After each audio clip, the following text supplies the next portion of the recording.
The knee, the toe, the knee, the toe. And I will go back and forth really fast before they have a reaction time. And when you keep doing that, then you get to the point by every session of that kind of picking up feet for the first time. By every session when I do that, I'm able to hold the hoof, I'm able to clean out the hoof, and then I go to the next one. It's a goofy thing, but you got to figure out new tricks and techniques that work, because not every work for each horse. We got to have fun doing it too. And it entertains us, and it works. It works for them, so it works that way. So if you feel free to ask us any questions, to reach out. We're happy to help and to educate as much as we can. That's the most important of this, is educating people, because they need our help so the Mustangs can survive. Yes. Because it keeps going to the point where they can't survive out in the wild, and every 4 years the Mustang population doubles out in the wild. Yep. And they're a great horse, and they deserve a chance. Yeah, there's other programs that were invented, like the Mustang, the Extreme Mustang Makeover. I've done 6 of them now, where you have 100 days to train a wild Mustang, take them to a competition, and you show them. And when you show them, you show everything that these can do. These horses, what they go through in 100 days, and what they can turn into. It's just amazing what you can do with them, and what they can learn, and how quick and how fast they learn. It's amazing how amazing they are. Yeah. That's the best way to describe it. Yeah, it's totally. And when you talk about the durability of these horses are some of the most sound horses you will ever find. Their feet are insanely sound. Their feet are rock hard. You can keep them barefoot. They really don't. I haven't had any that have came in with lameness issues, and their mindsets and their build. I mean, they're just big bone, sturdy horses. Yes. They're built to survive. Built to survive and thrive out in the wild. And that's what makes them great. I have my horse, Annie. She is one of the most versatile horses you would ever seen. She jumps, and she's an excellent jumper. I took her on cows for the first time, and we were healing cows by the end of it. And it was like she knew what that was about. She loved to push cows. She loved to work them. And I would dally off, and I'd tie up, and she'd just stand there and hold the cow until it got bedded. I ponied a Frisian bareback off Annie. Yeah. Mm-hmm. I mean, she's an absolute bomb-proof trail horse. I can put anybody on her, and she takes care of all of her riders. She does. She'll let you know if you're doing something wrong. She'll let you know, and she's a good teacher. She's a great teacher. Mm-hmm. When you're riding her, if you're not using your leg correctly, she's gonna let you know by just standing there and not moving. Yep.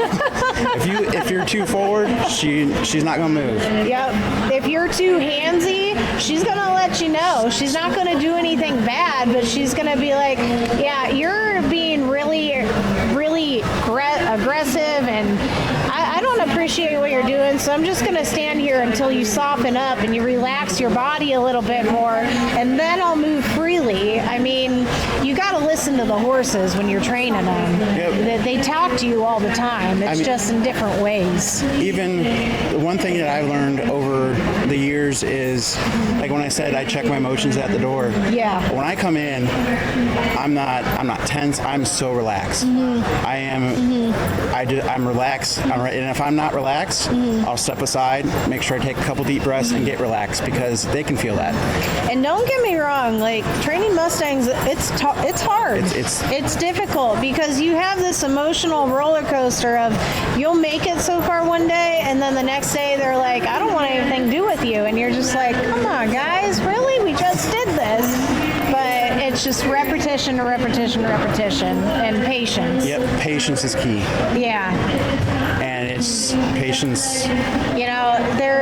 It's so important to know how to meditate, know how to relax your body and your emotions. Like you said, check your emotions at the door, because, they feed off of your energy. Horses, they can detect a heartbeat from 5 5 to 20 feet away. Yeah, and they can feel your heartbeat. I mean, I can tell. Kelsey can tell when I'm worked When up you're and wired, when I'm yeah. wired, and I can tell when she's wired. And I'll just look at her and say, "Hey, You need to Just calm down, chill out, relax a little Yeah. bit, and then go work with them. And that's what makes us great partners, though, too. Is Yeah. we know each other so well. Yeah. We've been friends for a really long time now, and I've been in horses my whole life. I've been riding. I've done a lot of barrel racing. I've done clinics, and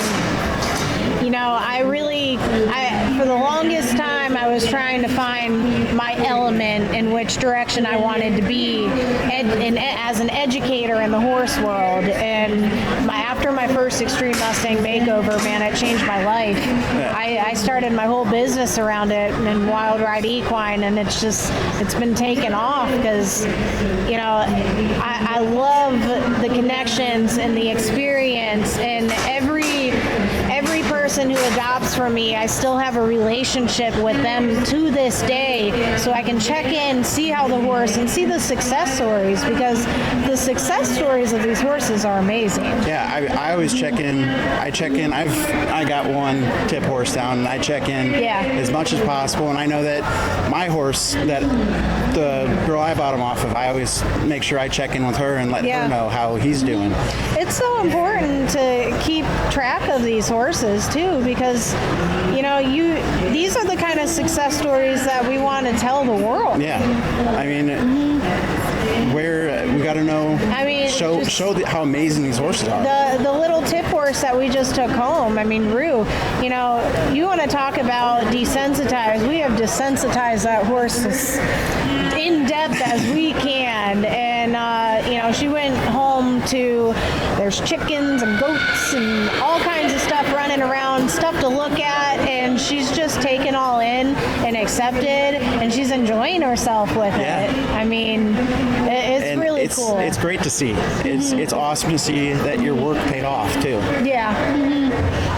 Yeah, it does take a while sometimes, but there's just, it's the best part of our job is experiencing this, and this is our passion. This is what we love to do. I have dreamed of being a horse trainer since I was 4 years old. So, and we never stop learning. You always want to continue to educate yourself. You can never be too old to learn new tricks. That's the great part about being here at Equine Affair. You get to go walk around and talk to other trainers too, and get to meet people and learn. And network. I mean, it's just, when you're a people person, you really like to, prove to the world, look, every time someone comes to our barn right now and they pass Otis, we always greet them and we're like, hey, you want to come meet him? And Otis, man, his Mustang, he just absolutely loves attention. He's almost offended if you don't say hi. He's a little princess. And he likes all the luxuriness of getting bathed and groomed. He loves it. He loves braids. He loves his feet getting done. He'll just stand there. You would never imagine that this horse is wild. I don't think he could ever go wild. No, he wouldn't survive after now. He would never survive out there. He'd be following you around, asking you if you constantly have carrots in your carrots pocket. And treats and everything. Yeah, he's a goofball. He's such a character.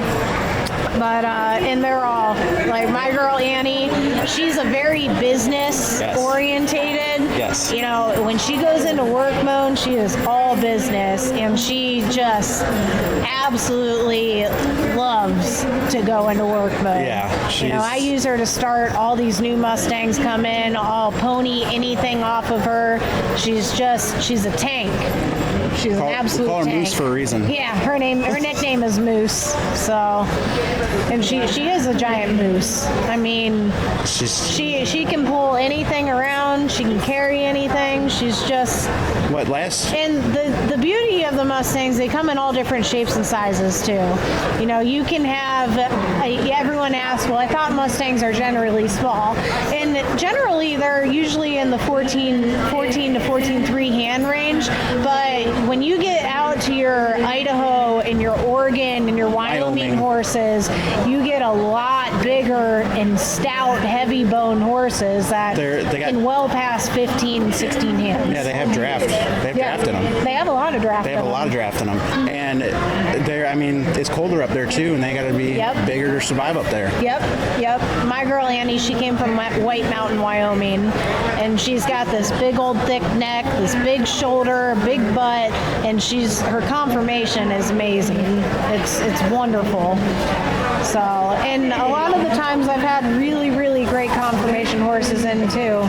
You know, I've started Mustangs under barrels and poles, and they've really excelled with that. You know, and that really depends on what kind of discipline people ask me, and I ask them what kind of discipline they want, because that really helps me pick out what kind of horse I'm going to pick for them. Yep. Mm-hmm. And they come in all colors. They do. And it's. I'm a sucker for bays. I love my bays. I'm a sucker for anything yellowish, like a Palomino, Dun, anything like that. I love them.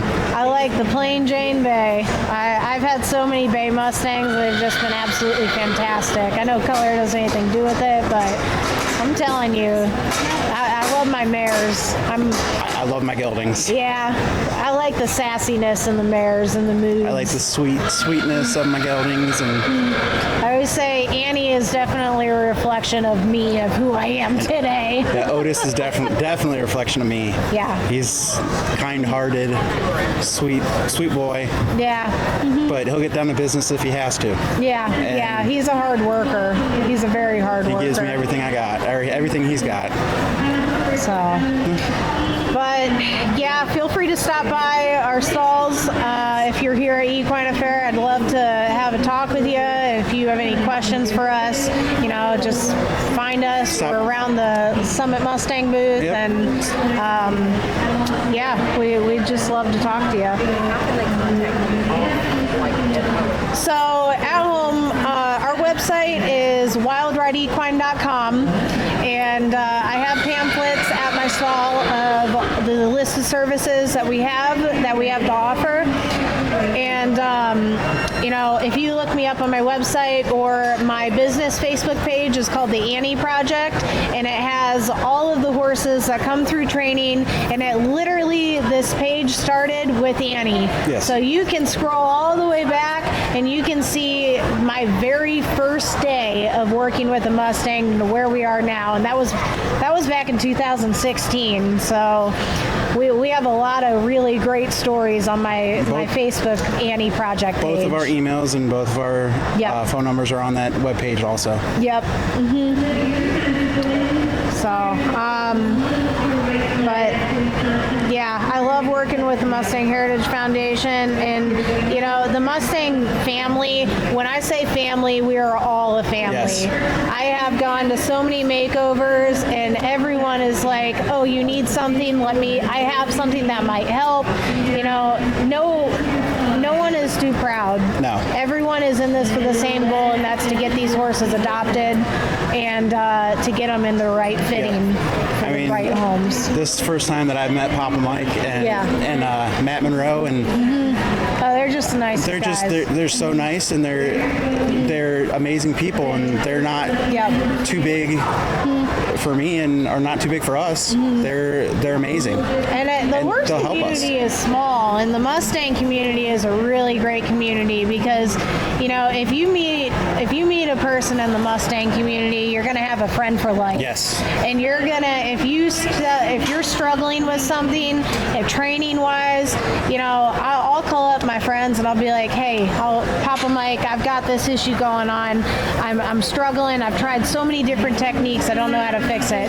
And what we do is we'll talk and we'll brainstorm ideas, and we'll try new techniques and be like, hey, this worked for me. You should try it. And hey, this worked too. I mean, just always learning new techniques of training horses is so important. Yeah, I mean, there's always something new. There's always something that someone may have created for that horse, and it may work for other horses down the line. And you grow. You keep growing as trainers. We keep growing as people and as trainers. And I'll tell you, when I first started Annie, I had trained horses, but I was used to training quarter horses, paints, and I've done Rocky Mountains. I'd only been around thoroughbreds. Yeah, these thoroughbreds. And when I first started with my Mustang, I'm sitting watching her in the round pen. I'm like, how on earth am I going to touch her? Like, she wants nothing to do with me.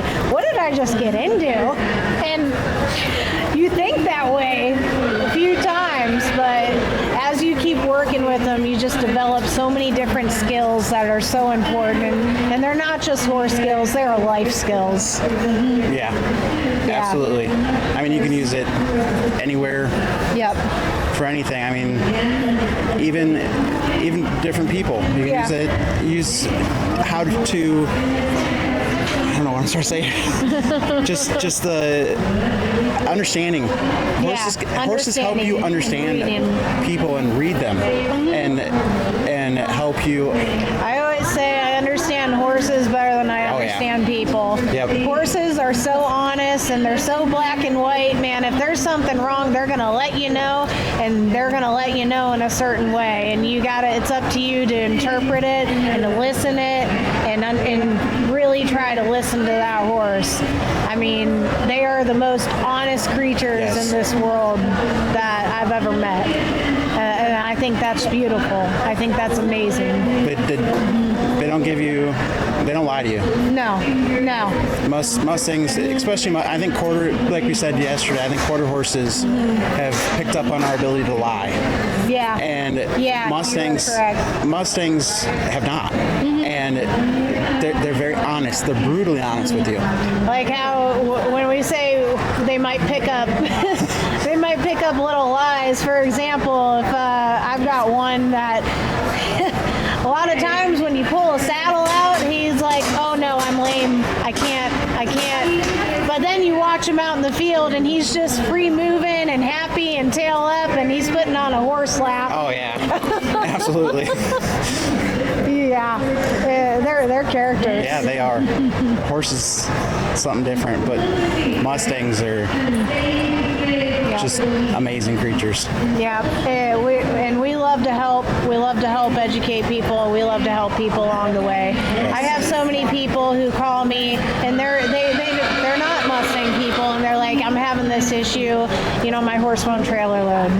Well, trailer loading is it's a crazy technique because a lot of people put way too much pressure on that horse when they're trailer loading, and they don't actually just let that horse evaluate the trailer before you go up. You want that horse to be looking. You never want that horse to look away from the trailer, but you don't want to be rough and aggressive with them too.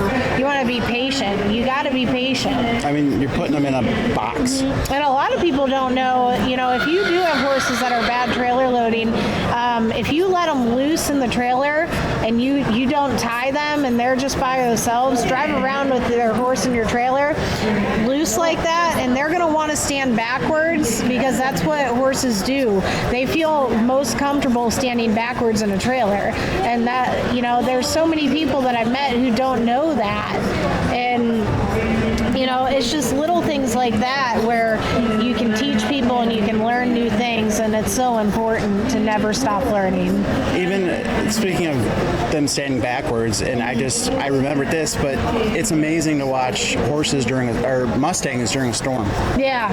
Because when a storm's going to roll in, because they will their instincts tell them to line up in a line.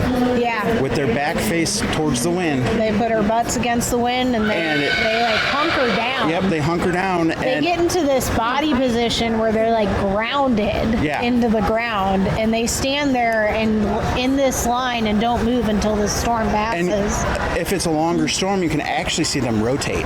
Yeah. From the back horse will actually go up front, and they will rotate just like geese do in a flying V. Yep. And it's amazing to see the first time you see it. Yeah. Equine behavior, and especially in the Mustangs, man, we watch their herd instincts so much, and then when they accept you with their herd, you have a friend for life. Oh yeah, you have a partner, a friend, a soul partner that is going to have so much try and do anything for you. Yeah,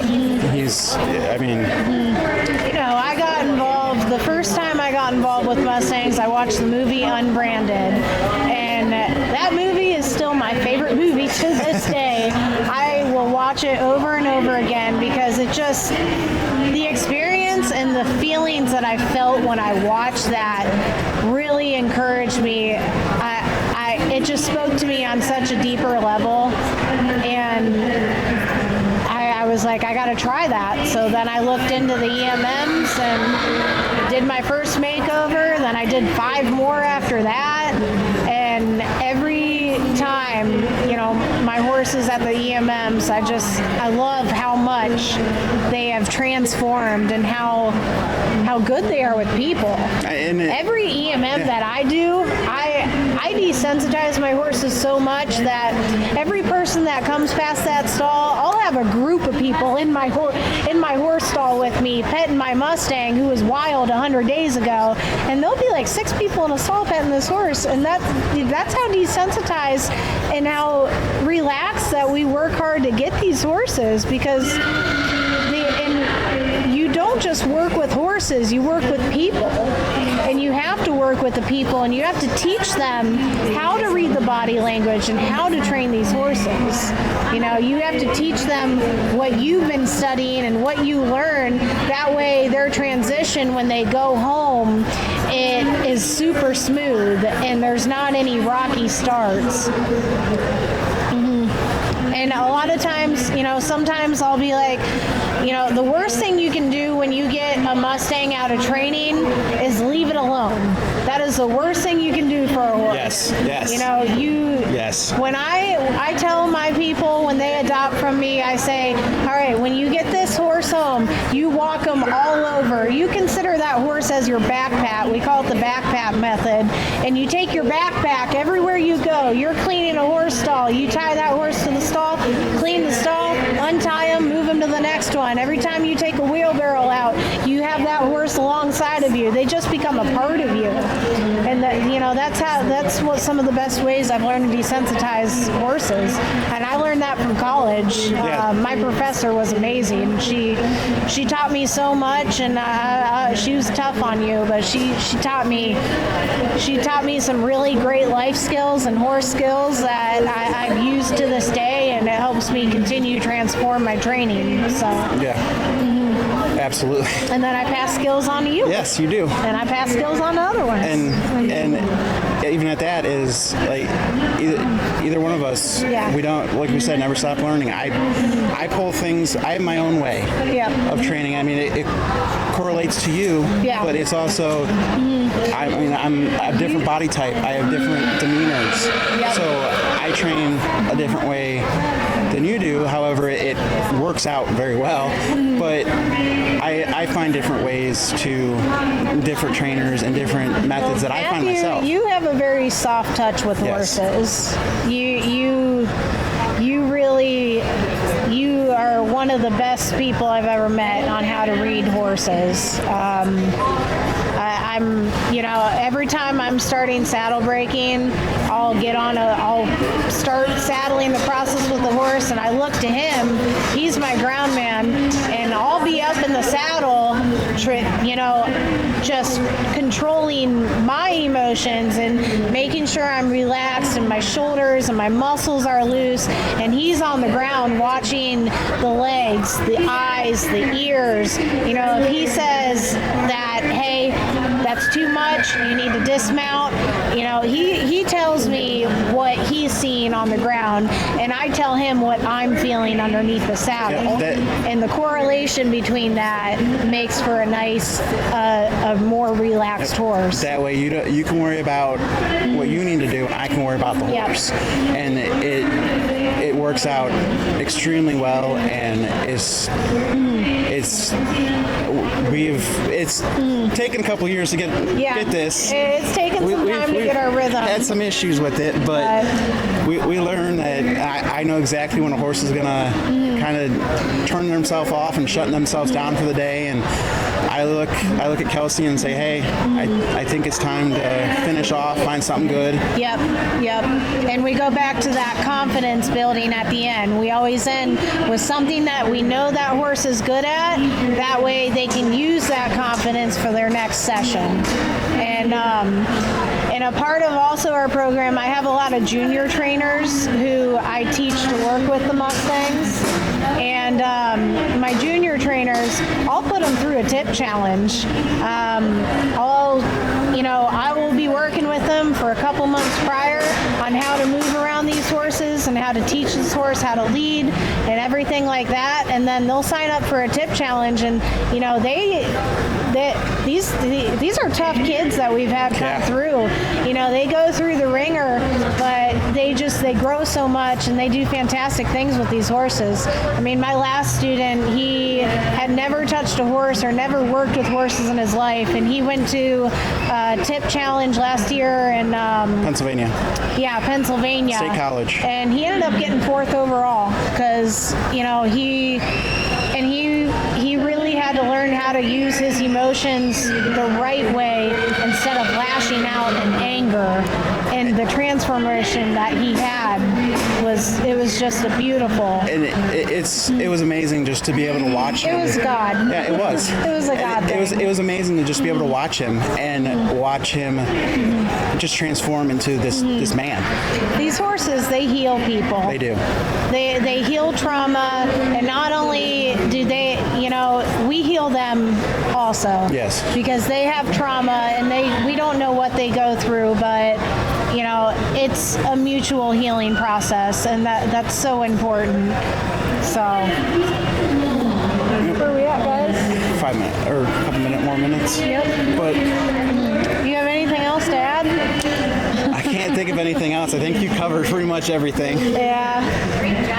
Thank you. Bye. Well, thank you guys for tuning in.